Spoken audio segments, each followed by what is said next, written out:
What's going on, guys? It's Mike from Stoked Athletics, and I want to make this video to kind of explain why we're going to be doing this program and what it entails. So the idea of a sprint program is so that you can return to your sport, lacrosse, get on the field and not injure yourself, because one of the things we see very common at the beginning of seasons are hamstring injuries. And the reason we see them is because a lot of athletes take to the treadmills to get in their conditioning over the winter and then get right back on the field in the spring. And the treadmill doesn't really translate so well to the field, and I'll explain why. When we're running on a treadmill, our leg is moving forward, it hits, and then the belt pulls our leg back, and then we repeat with the other leg.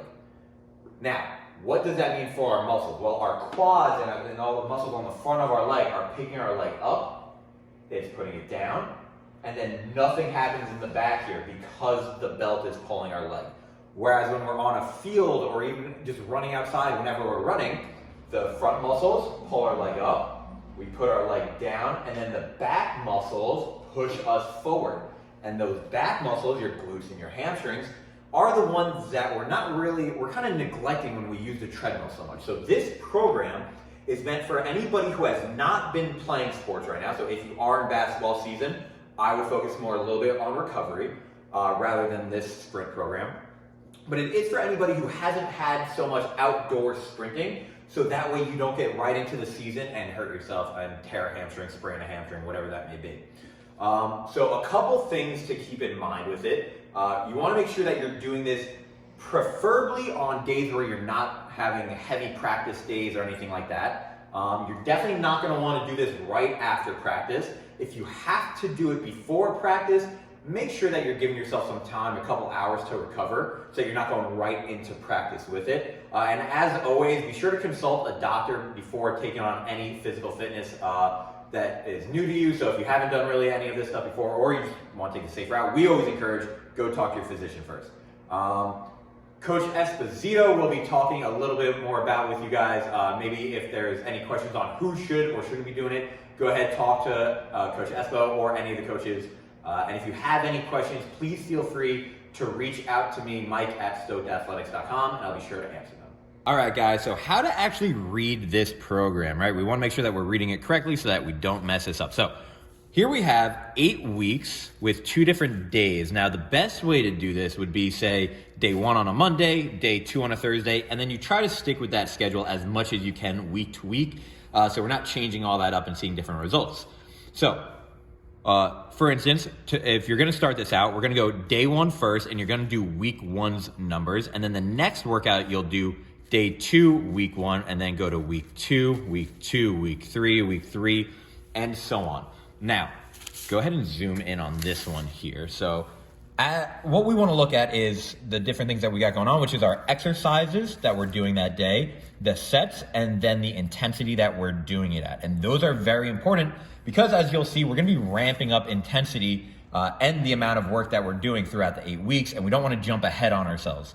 So we're going to start all of the workouts. So day 1 and day 2 follow a very similar route here, where we're starting with a jog of 100 yards and then a walk back of 100 yards. And we're just doing that for 4 rounds. So it's super simple. Jog 100 yards, don't go crazy, walk back 4 times total.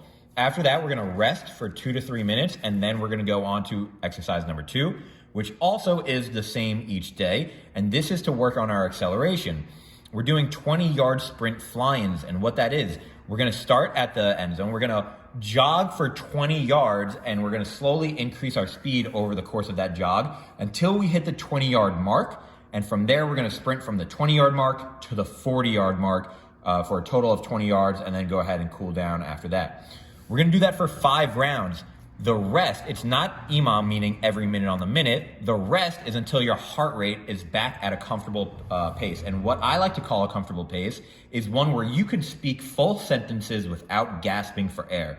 So once you get there, or if you're using a heart rate monitor and it tells you that you're back in your zone, you can do that. But once you get there, you're going to repeat that. And in this instance, we're repeating it for 5 rounds at 70% on week 1, 80% week 2, and we see that the rounds change as well. So keep that in mind, guys. Now, here's where it changes. We're going to rest for 3 to 5 minutes after that, And on day 1, we're gonna be hitting a 50-yard sprint EMOM. Again, EMOM means every minute on the minute. So we're gonna sprint 50 yards.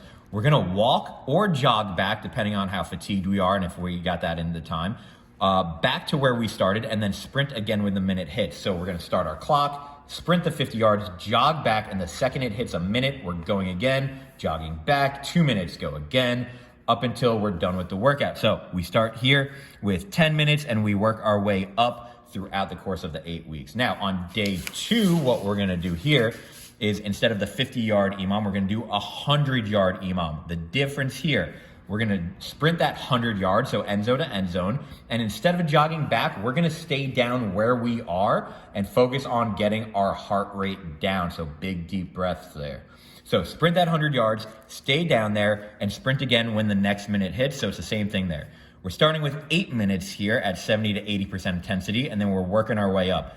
Again, guys, please make sure you are paying attention to how many minutes or rounds we're doing and the intensity at which we are working at.